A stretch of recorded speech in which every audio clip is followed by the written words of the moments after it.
নমস্কার বন্ধুরা, আমি অর্কপ্রভু ঘোষ সাধারণত সিনেমা নিয়ে ভিডিও বানিয়ে থাকি। তবে আজকে আমার এই ভিডিও বানানোর উদ্দেশ্য এবং আজকে আমার এই ভিডিওর মধ্যে বক্তব্য সিনেমা থেকে শত অস্ত দূরে। আজকে কথা হবে একটা সাধারণ মানুষের অধিকার নিয়ে। আজকে কথা আমি বলতে এসেছি আর.জি. করের ওই ঘটনাটাকে নিয়ে, এবং আজকে কথা বলতে এসেছি আমি যে এই যে রাত দখলের যে ব্যাপারটা এবং রাত দখলের যে গোটা আয়োজনটা, সেটাকে কিভাবে প্রশাসন এবং যারা ক্ষমতাশালী আছে তাদের দ্বারা যে পণ্ড করে দেওয়ার যে চেষ্টা, সেইটার ব্যাপারে। তো প্রথম পয়েন্টে আসি যে সাধারণ মানুষের একটা অধিকার কী।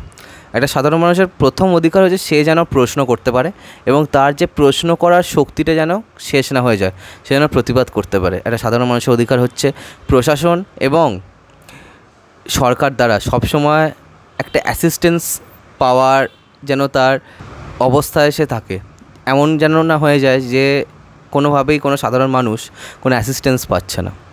এবং একটা সাধারণ মানুষের অধিকার হচ্ছে তার যে মেন্টাল এবং ইকোনমিক্যাল ওয়েলবিং, সেটা সরকার দ্বারা যাতে পরিষ্কারভাবে স্থিতাবস্থায় থাকে, ঠিক আছে, যেন সরকারের কোনো গাফিলতির জন্য একটা সাধারণ মানুষের ওয়েলবিং যেন ব্যাহত না হয়। আচ্ছা, এরপরে যে বিষয়টাকে নিয়ে আমি কথা বলবো সেটা হচ্ছে আর.জি. করের যে ব্যাপারটা। তো আর.জি. করের যে ঘটনাটা ঘটেছে এবং সেখানে যে ভিকটিম, সে কিন্তু একজন সাধারণ মানুষই, এবং তার যে সাধারণ মানুষের যে অধিকারটা সে কিন্তু পায়নি, এবং সে যেহেতু পায়নি সেই জন্যই এই এত সব কিছু রাত দখল, এত সব কিছু হচ্ছে। এবং এটা দেখে খুব ভালো লাগছে যে মানুষের যে ভয়েসটা, যেটা কখনো না কখনো মনে হয় যে মানুষের ভয়েস হয়তো বিকিয়ে গেছে, মানুষের ভয়েস হয়তো আর আগের পর্যায়ে নেই, সেই যে ব্যাপারটাকে বারবার আমরা জনগণেরাই বারবার যখন প্রমাণ করে দিই না, সেই ব্যাপারটা একদমই ভুল, সেই জিনিসটা কিন্তু খুব ভাল লাগে দেখতে। এবং কালকে যখন দুষ্কৃতী দিয়ে ওই যে একটা ধর্নার ব্যাপারটার যে মুখ ঘুরিয়ে দেওয়ার চেষ্টা, সেই যে কাজটা করা হয়েছিল, সেটা কিন্তু খুবই নিন্দাজনক এবং খুবই ধিক্কারজনক।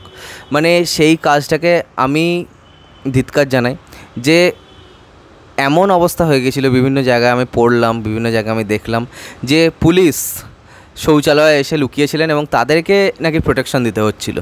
মানে এতখানি খারাপ একটা ব্যাপার, এতখানি খারাপ একটা পর্যায়ে পৌঁছে গেছে, সেই জিনিসটা কিন্তু দেখে ভালো লাগে না। এবং তারপর থেকে কলকাতা পুলিশ কিন্তু কন্টিনিউয়াসলি নিজেদের সোশ্যাল মিডিয়ায় বিভিন্ন রকম পোস্ট করে যাচ্ছে, এবং সেগুলোতে আমি জানি না কতটা কি সত্য বা কতখানি কি মিথ্যে। এবং সেখানে না কোথাও না কোথাও দেখে মনে হচ্ছে তারা যেন এই সব কিছু প্ল্যান্ডলি করছে। আমি কোনোভাবেই হেজিটেট করবো না এই কথাগুলো বলতে, কারণ কি আমি যদি কালকে আমার দেখা গেলো যে ভিডিওটা হয়তো থাকলো না, অথবা দেখা গেলো তো যে এই চ্যানেলটাই হয়তো নেই, তাহলেও কিন্তু আমার কোনো আফসোস হবে না। কারণ কি আমি একটা জিনিস নিজেকে বুঝিয়ে নিয়েছি যে যাই করি না কেন আমায় কিন্তু কথাটা বলতে হবে। আমি যদি এখন চুপ করে থাকি তাহলে সেটা কিন্তু ঠিক না আমার জন্য। আমার যে যতজনেরই পরিবার আছে, 500 জনেরও কম, 400 জনের বেশি যে আমার পরিবার, আমি যদি তাদের কাছে অবধিও কথাটাকে পৌঁছাতে পারি, সেটার কিন্তু খুবই একটা ভালো পজিটিভ সাইন আছে। যদি কখনও যে আমার ভিডিওটাকে যদি বন্ধ করে দেওয়া হয়, তাহলে আমার এতে কিন্তু কোনো বিন্দুমাত্র আমার অসুবিধা নেই। কারণ কি আমি এটা জানি যে আমি কখনোই নিজের যে ভয়েসটা সেটাকে চেপে রাখিনি। তো সেখানেই আমার মনে হয় আমার জয় হবে। এবং অন্যদিকে যদি দেখি, আমরা মূল টপিকে যদি ফিরে আসি, যে সাধারণ মানুষের অধিকারটা কী, এটা ন্যূনতম ওয়েলবিং, কিন্তু এখানে একটা মানুষকে আমরা সেটুকুও দিতে পারছি না, মানে আমাদের প্রশাসন সেটুকুও দিতে পারছে না। এটা রীতিমতো একটা দুঃখের বিষয় প্রথমত। এবং তারপরে হচ্ছে এই যে এন্টায়ার ব্যাপারটাকে যে অন্যভাবে অন্যদিকে ঘুরিয়ে দেওয়ার চেষ্টা করা হচ্ছে এবং কাউকে না কাউকে লোকানোর চেষ্টা করা হচ্ছে, সেই যে ব্যাপারটা কিন্তু আস্তে আস্তে মানুষের সামনে প্রকাশ পেয়ে যাচ্ছে। এবং অন্যদিকে ব্যাপারটা কি হবে, এতে করে মানুষের ওপর প্রশাসন এবং সরকারের যে বিশ্বাসটা, সেটা আস্তে আস্তে উঠে যাবে। কারণ কি আমরা সাধারণ মানুষরা একটা সব কিছুতেই তো একটা স্যাচুরেশন পয়েন্ট আছে, তাই না?